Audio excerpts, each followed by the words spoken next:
Merci. Nous en venons à la discussion générale. Le premier orateur est Monsieur Alain Tourret pour 10 minutes.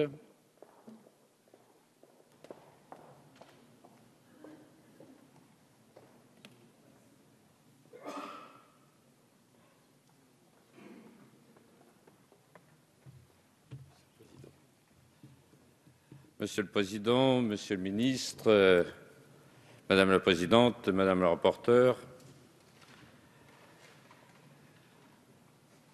j'interviens sur un sujet qui a été toute ma vie professionnelle. J'ai commencé à plaider en 1973 devant les conseils de prud'hommes. C'est tout dire.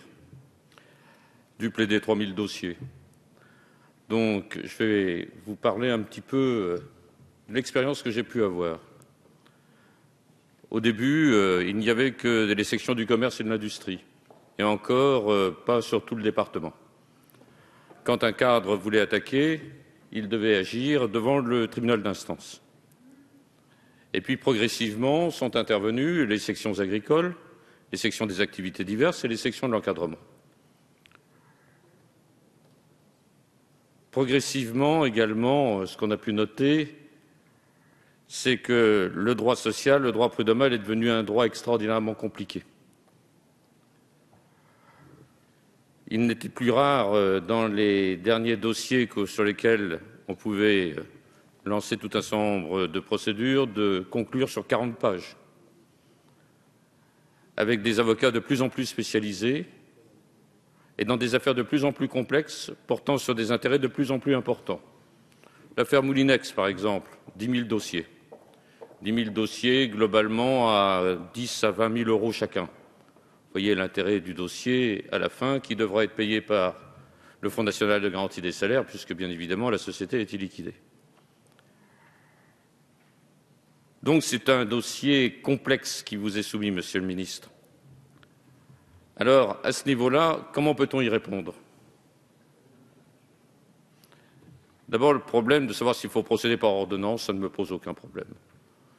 Je pense qu'effectivement, à partir du moment où on établit les règles générales, vous pouvez parfaitement proposer des ordonnances qui devront ensuite être ratifiées. Faut-il ou ne faut-il pas conserver le système de l'élection ? C'est pas facile parce que vous vous attaquez à des vaches sacrées. L'élection prud'homale, c'est un des rites et c'est l'histoire même du conflit social. Je vous le dis et je pense que c'est une véritable réalité. Il y a un mythe de l'élection du conseiller prud'homme. Et si vous attaquez ce mythe, je ne sais pas les conséquences que cela pourra avoir. Et ça, c'est la première chose. Alors vous allez me dire, oui, mais regardez, on vote de moins en moins. Mais on vote de moins en moins partout. La semaine dernière, élection au Conseil général de Saint-Sever dans le Calvados. Votant combien ? 21%. 21%. Il y a eu exactement 79% d'abstention. 79% d'abstention à une élection au Conseil général. Voilà, 79. C'est la réalité, c'était la semaine dernière, vous pouvez vérifier. Donc, à partir de ce moment-là, est-ce qu'il faut supprimer les conseillers généraux, conseillers départementaux ? Je vous pose la question, ou les désigner. On va revenir comme sous Napoléon III, on va les désigner. Comme ça, remarquez, comme on a le pouvoir actuellement, on est bien certain de repartir pour quelques années. Donc, méfions-nous. Deuxième chose, il y avait, parmi les conseillers qui se présentaient, un accord entre les organisations syndicales pour présenter des conseillers qui avaient une certaine habitude. Car la grande difficulté que nous avions devant le Conseil de prud'homme, c'est que les premières années, c'était de l'idéologie et ce n'était pas du droit. Pendant 2 ans à peu près, les employeurs et les salariés n'étudiaient pas le dossier et se battaient de manière idéologique, ce qui faisait qu'à longueur de temps, on allait devant le juge départiteur. Ce qui entraînait des délais extraordinairement importants, bien sûr. Donc, il y a un problème de formation évident qui est essentiel. Formation pour les employeurs, formation pour les salariés. Ensuite, il y a des personnes qui manquent devant le Conseil de prud'homme. Alors, Monsieur le ministre, je voudrais vous faire une proposition après en avoir discuté avec Jacques Toubon. C'est la présence de la HALDE.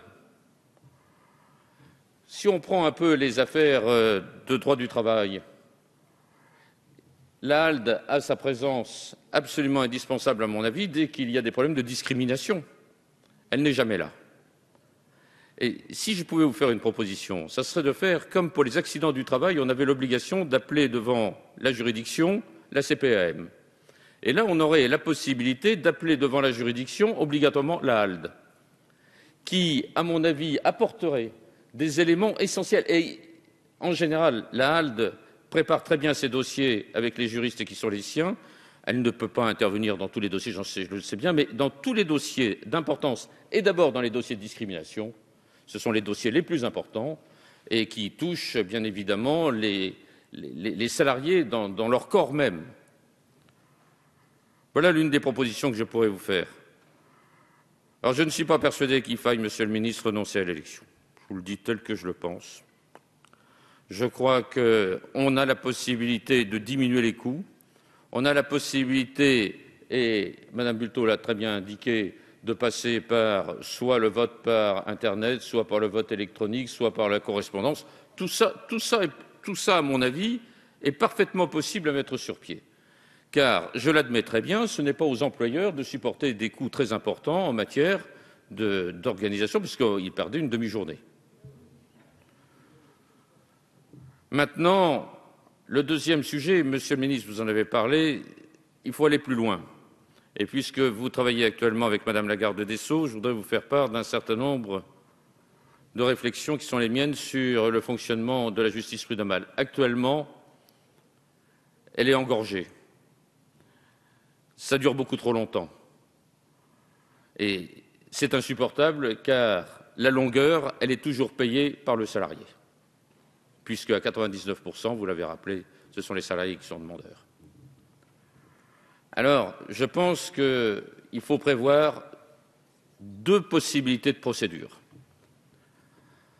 Est-ce qu'il faut maintenir ou ne pas maintenir l'audience de conciliation? Les organisations syndicales y sont extraordinairement attachées, les employeurs aussi. À mon avis, ça ne sert à rien. Ça ne sert à rien, c'est une perte de temps incroyable. Il faut laisser la possibilité au demandeur, il faut lui faire confiance au demandeur. Et il faut lui dire, vous êtes demandeur, vous avez la possibilité de saisir l'audience de conciliation. Vous ne le souhaitez pas, vous ne le faites pas. C'est ce qui se passe devant le tribunal d'instance, où normalement on saisit d'abord en matière de conciliation, et si ça ne peut pas se faire, on va directement au fond. Deuxième chose, je crois qu'il est possible d'aller directement devant le juge départiteur dans les dossiers les plus importants. Après tout, la différence entre le tribunal de grande instance et le tribunal d'instance, qu'est-ce que c'est? C'est un problème de montant de la demande.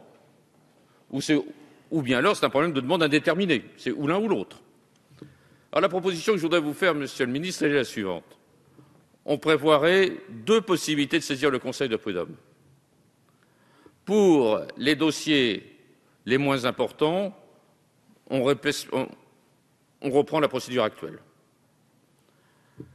Pour les dossiers les plus importants, on pourrait aller directement devant le juge départiteur. On pourrait aller directement devant le juge départiteur, ce qui permettrait de gagner 1 an et demi à 2 années. Et on respecterait la possibilité de principe, et encore une fois, ça serait le demandeur qui pourrait le faire. Donc il n'y aurait aucune atteinte au principe de parité, puisque le demandeur, c'est lui qui le déciderait. Et on le ferait donc selon la procédure du tribunal de grande instance, plus ou moins de 4 000 €. On peut faire ça à 6 ou 7 000 € par exemple, pour l'une des demandes ou pour l'ensemble des demandes. Mais ça serait un progrès énorme. Car lorsque l'affaire est difficile, Monsieur le ministre, on va toujours devant le départiteur. Toujours. Si bien que cela ne sert à rien, toute la procédure qui a été faite au départ. On va en conciliation, ça ne sert à rien. On va au fond, ça ne sert à rien. Et on va chez le départiteur au bout de 24 mois. Voilà la réalité. Donc, et lorsque l'entreprise dépose son bilan, il faut mettre en jeu la présence du Fonds national de garantie des salaires, qui demande naturellement un renvoi dès qu'il est saisi. Donc on repart à nouveau pour 6 mois. Et si vous allez du côté de Nanterre, c'est encore pire que cela.